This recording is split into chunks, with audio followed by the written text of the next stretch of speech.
You have spent years building a life other people approve of, the career they respect, the relationship they validate, the version of yourself that makes everyone comfortable. And somewhere in the middle of all that approval, you lost the one opinion that actually mattered, your own. Friedrich Nietzsche saw this coming over 100 years ago, and what he said about it will make you uncomfortable in exactly the right way. Nietzsche was one of the most provocative philosophers in human history. Not because he was cruel, but because he refused to say what people wanted to hear.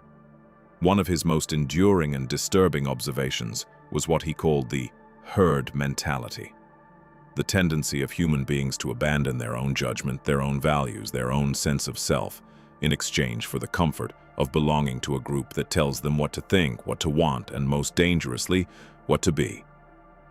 Nietzsche watched people shrink themselves to fit the expectations of others, watched them trade genuine individuality for the hollow reward of social approval. And he called it what it was, a slow, voluntary surrender of the self. But here's what Nietzsche understood, that most philosophers missed. The need for approval doesn't come from weakness. It comes from something much more ancient and much more human than that. For most of human history, belonging to the group was survival. Being cast out meant death. Being disapproved of meant danger. Your brain inherited that ancient wiring, so when someone disapproves of you, your nervous system doesn't register it as a social inconvenience. It registers it as a threat to your survival. That's why criticism feels physical. That's why rejection keeps you awake at 3 a.m. That's why you replay that one comment someone made 3 years ago, as if your life depended on it. It once did, but it doesn't anymore. And Nietzsche's entire philosophy was essentially one long argument for why you need to update that wiring. Nietzsche introduced one of his most misunderstood concepts, the will to power. Not power over other people, not dominance or control, but the internal drive toward self-mastery, toward becoming the fullest, most authentic version of yourself, regardless of whether anyone else approves. He believed that the highest form of human existence was what he called the Übermensch, loosely translated as the overman. Not a superhuman, not someone without flaws, but someone who had completely stopped outsourcing their sense of worth to other people's opinions. Someone who had looked honestly at themselves, the darkness and the light, and decided, this is who I am. I will not apologize for it. I will not shrink it to make you comfortable.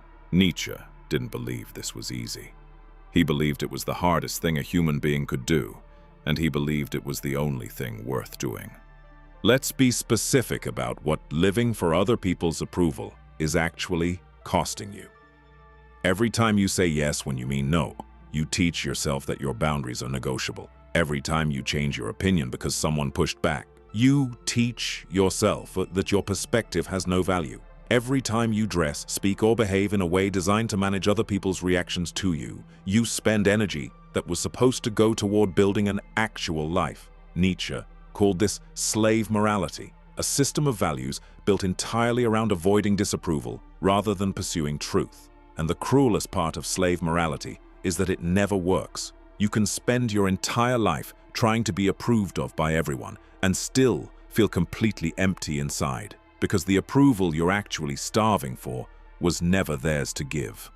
Nietzsche's most famous instruction was this: become who you are, not who your parents needed you to be, not who your culture decided was acceptable, not the version of you that gets the most likes, the most validation, the most nods of approval from people whose opinions you've been borrowing to construct your identity. Who you actually are, the parts of you that make certain people uncomfortable, the ambitions that seem too big to say out loud, the opinions you've been softening to avoid confrontation, the life you would build if you genuinely stopped caring what anyone thought of it.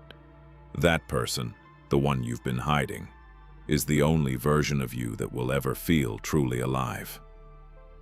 You were not born needing their approval.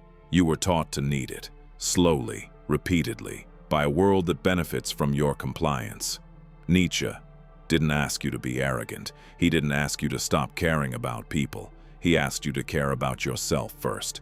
To build your values from the inside out, rather than the outside in. Because at the end of your life, the opinion of the crowd will mean nothing. The only question that will matter is this: did you have the courage to become who you were? If this made something shift inside you, share it with someone still living for an audience that was never worth the performance. Subscribe to Mind Patterns. We go deeper every week.